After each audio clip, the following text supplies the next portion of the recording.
Hi, this is Kerry with Multicopter Warehouse, and today we are taking a look at the new Autel Lite Plus. This is Autel's latest drone, and it sits in between the Evo 2 Pro and the new Autel Nano. So this is a mid-level product in there. And because of that, it offers some cool advantages in some ways, but it is missing things that the big brother Evo 2 Pro has. So depending on what you're really looking for, this may either be perfect for you, or you might want to look at the Nano, or you might want to look at the Evo 2 Pro. But let's talk about the Lite Plus. This is a little bit smaller than the Evo 2 Pro. It doesn't have the side obstacle sensors on it for the collision avoidance. The remote control no longer has the built-in screen. I used to find that kind of useful every once in a while, not very often, but you're driving along, there's a beautiful sunset or something, you just want to get that shot, you don't have your phone charged or whatever, and you can take off and get going with it. So very, very cool. But I'm going to miss that. I wish it had that. The premium bundle, of course, it comes with the charger, it comes with the carrying bag, a 3-port charging hub, a total of 3 batteries. Here's 2 additional batteries here, the remote control and the aircraft, as well as a set of ND filters. So that's really nice. Good value for $1,649. Let's talk about the camera. The camera is probably the thing that most people are interested in, and its pros and cons. And is it a good camera drone? Well, it has a 6K 1-inch CMOS sensor. So that's pretty awesome, being able to shoot 6K, just like we can on the Evo 2 Pro. And I don't use 6K, I'm gonna shoot in 4K. My output is either 4K or 1080. I don't need the 6K. It's nice if you're trying to reframe, but because there's a finite amount of bit rate, I prefer to go down to 4K and make sure that I have the best looking 4K that I can get. It can take 20 megapixel photos. Great. They turn out really, really beautiful. I gotta say, Autel has it pretty well nailed when it comes to their image quality. It has an adjustable aperture of f2.8 to f11. It can shoot HDR video, has a 16 times digital zoom, up to a 3 times lossless zoom, depending on which mode you're in. Now, I'm reading off the specs on the website, and we're gonna get back to this. Dynamic Track 2.1. Okay, well, I had some issues a while back with Dynamic Track on the Evo 2 Pro, so I was really looking forward to playing with Dynamic Track 2.1 on this and seeing how well it does following the Jeep, especially in really tight conditions. Level 7 wind resistance. Okay, that's another one we're going to get back to. 40 minutes of battery life. Well, not for me. I live at over almost 6,000 feet above sea level. I'm never going to get a manufacturer's battery life. It's just not going to happen at our altitude.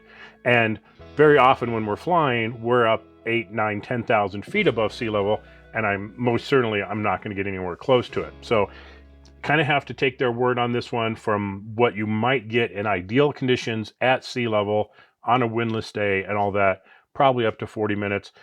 Realistically, for me, I'm getting closer to 30 minutes because of the altitude that we're flying at.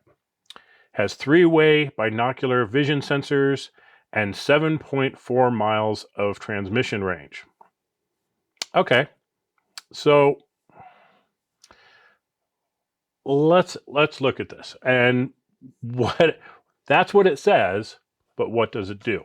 Well, pretty much all those things are dead on, with 3 things I want to point out. Well, one, 7.4 miles of transmission range. It's not even legal for me to do that. I can't see it even a mile away, so I'm not going to go and do big range, long range testing with it. But in my testing, it did really good. For the legal situations that I can fly in, never had a disconnect, never had any issue, no problem with the range. The video quality coming through was excellent, no problems with that. Dynamic Track 2.1, it doesn't have it. There's no dynamic track on here.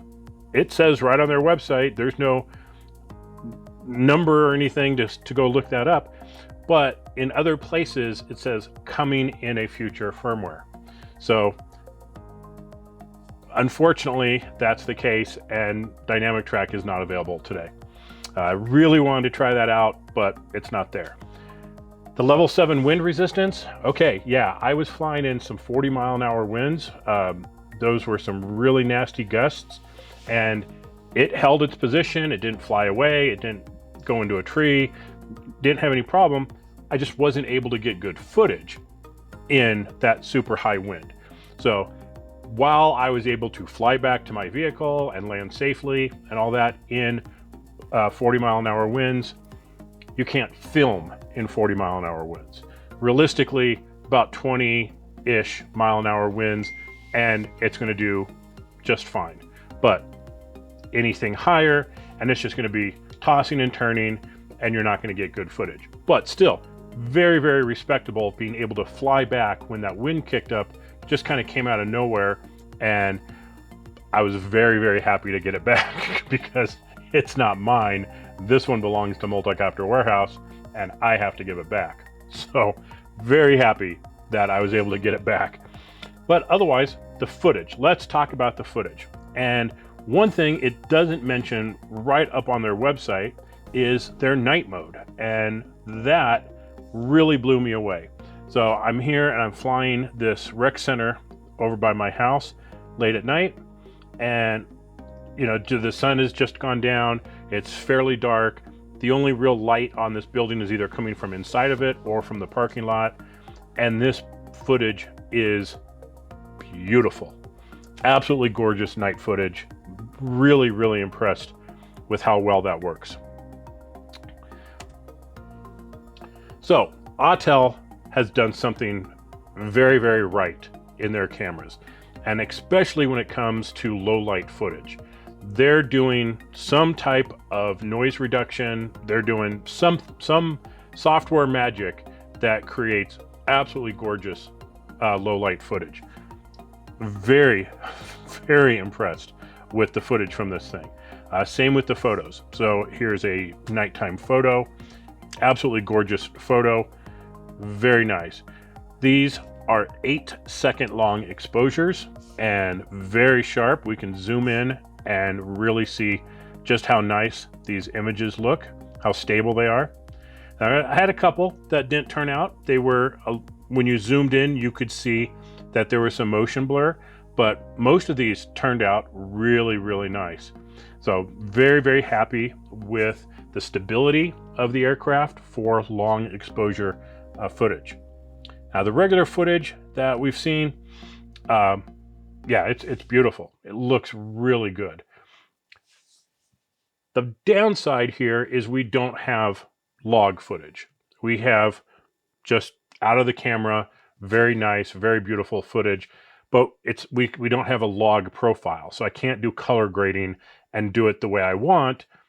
I have to just it's like using a JPEG. There's just no room for really editing, but the footage turns out really good. So if you're looking for a smaller drone, kind of in this category, that has a great camera, but it doesn't have some of the high-end features, you should probably consider the Autel Lite Plus. I think it's a great buy at $1649 with everything that you need, and it's going to deliver great, great quality. If you need the higher end features, the log footage, all that stuff, then you're going to need to move up to the Evo 2 Pro. But for this price point, with everything that you get here, this is a hell of a value. So check them out here at Multicopter Warehouse or multicopterwarehouse.com. See if this is an aircraft for you. Thanks for watching, everybody. This has been Kerry with Multicopter Warehouse. We'll catch you next time. Bye-bye.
you.